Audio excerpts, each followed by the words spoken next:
verificando então os dados do IPCA 15, entre outras notícias bastante relevantes nessa semana. Isso e mais agora aqui no nosso Morning Call, 27/10. Bom dia a todos, sejam bem-vindos, boa semana a todos, por aqui Max Braga. Vamos direto então, que tem muita coisa para falar hoje e o negócio é a gente acelerar o passo. Bom, os dados macro então tiveram um tom construtivo. O IPCA 15 de outubro ficou em 0,18%, bem abaixo da expectativa. O mercado esperava uma alta ali em torno de 0,48%. E o acumulado, então, em 12 meses ficou em 4,94. Essa desaceleração ela foi disseminada entre os principais grupos, inclusive os núcleos da inflação seguem arrefecendo. Bens industriais mostraram estabilidade em contrapartida, mas grande parte de todos os cenários aí que convergem para a inflação acabaram um pouco mais arrefecendo um pouco. Isso é bom. A gente ainda tem uma taxa de juros e de inflação muito alta, mas já é um cenário mais positivo e mais como construtivo. Isso vem acontecendo, né? Claro que isso é por conta da elevação dos juros lá de trás, porque isso demora muito tempo, né, até as coisas começarem realmente a arrefecer, tá? No setor externo, inclusive, o déficit em transações ocorreu de novo esse mês. Foram 9,8 bilhões de dólares em déficit em setembro, amplia inclusive o saldo negativo para 78,9 bi, é muito dinheiro em 12 meses. E o investimento direto no país, ele se manteve ali na casa de 10,7 bi. Então, o que foi investido diretamente no país praticamente foi tomado ali para recompensar o déficit que a gente teve em transações correntes. Péssimo, né? Mas enfim, sobra muito pouco. Enquanto a balança comercial desse mês registrou um superávit de 2,3 bilhões. É o que eu falo. O Brasil ele tem obrigação de ter superávit em balança comercial, praticamente, né? Falo obrigação porque o país é um exportador de commodities. Enfim, paralelamente, então, as negociações entre Donald Trump e Lula começaram ali uma primeira encontro, né? Um primeiro encontro, durou cerca ali de 30 minutos. O encontro ocorreu em Kuala Lumpur, 45 minutos de duração, perdão. Os principais assessores ali dos governos também fizeram parte. Por enquanto, tem uma aceitação do Trump para iniciar alguma conversa, mas não tem nenhuma solução definitiva ainda. E vamos ver como é que isso vai ficar, tá?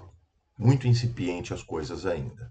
Nessa semana, inclusive, teremos aí grandes dados bem interessantes. A semana vai ser agitada em relação à agenda econômica. Quando a gente fala nos Estados Unidos, por exemplo, vamos ter a destaque da decisão do FONC de quarta-feira. Então, né, a taxa de juros, voltado ali ao comunicado, inclusive depois do Fed, amplamente esperado um corte de 0,25 pontos percentuais na taxa de juros dos Estados Unidos.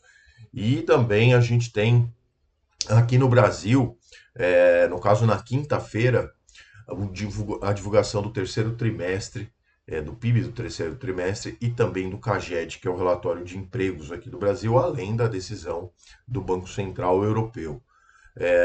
Encerrando a semana, na sexta-feira, tem uma bateria de dados importantes no Brasil e nos Estados Unidos também.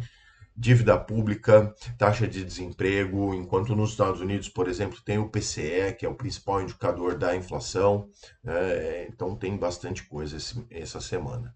Na sexta-feira, os mercados então encerraram em alta. O índice Dow Jones subiu 1,01%, S&P 500 0,79% e Nasdaq ganhou 1,15%. Aqui também, no Brasil, acompanhou. O Ibovespa encerrou em 0,31 de alta aos 146.172 pontos. Os destaques de alta da sexta ficaram com o CVC Brasil 5,29, Eneva 4,25 e os destaques de queda ficaram com Brava Energia 2,76 e Cosan caiu 2,60, tá? Para o dia de hoje, A gente tem também já o dia bem agitado. Os mercados, os pré-mercados, na verdade, né, lá em Nova York já estão em alta. Todo mundo ali aguardando a decisão do corte de juros, como eu já disse, é amplamente esperado uma redução de 0,25%. E essa semana, além da agenda política monetária, tem relatórios de divulgação de resultados das sete magníficas: Amazon, Alphabet, Apple, Meta, Microsoft. São algumas que divulgam os seus balanços essa semana, o terceiro trimestre, e vai agitar o mercado. Tá? Nos Estados Unidos, então, a gente tem todo o mercado aí rodando em alta agora por essa e outras questões, né? Também ali avanços nas negociações entre Estados Unidos e China. E os mercados então rodam da seguinte maneira: Dow Jones agora 0,58, S&P 500 0,78 e Nasdaq Futuro sobe mais de 1%, 1,08%, bastante forte para o horário. Na Ásia, os mercados da Ásia Pacífico fecharam em alta também, destaque para o Nikkei, o Japão ultrapassou os 50 mil pontos pela primeira vez, recorde por lá, impulsionado principalmente pelas negociações comerciais Estados Unidos e China, e também o forte impulso aí que o Wall Street deu, né? A primeira-ministra, inclusive, lá do Japão, Sanai Takahashi, né, se reunirá então com Donald Trump essa semana durante uma visita que ele fará ao Japão. Xangai, então, fechou 1,18 lá na China, Japão subiu 2,46, bastante mesmo. Hong Kong 1,05, Índia 0,61 e Austrália 0,40. Para fechando aqui o nosso giro nas geografias, a Europa, os mercados operam também em alta, atenções todas voltadas para os relatórios corporativos e as aproximações, assim por se dizer, entre Washington e Pequim. E por lá, agora a gente também tem a decisão também de juros lá, é esperada a manutenção dos juros, né? Então todo mundo aguardando também esses dados. Stock 600 0,04, Alemanha 0,19, Reino Unido 0,02, CAC na França 0,24 e Itália 0,41, todos com sinal positivo. Nas commodities, então, para a gente fechar aqui, o petróleo opera em baixa nesse momento, depois de uma abertura até positiva. Então, aguardando também aí um acordo entre Estados Unidos e China.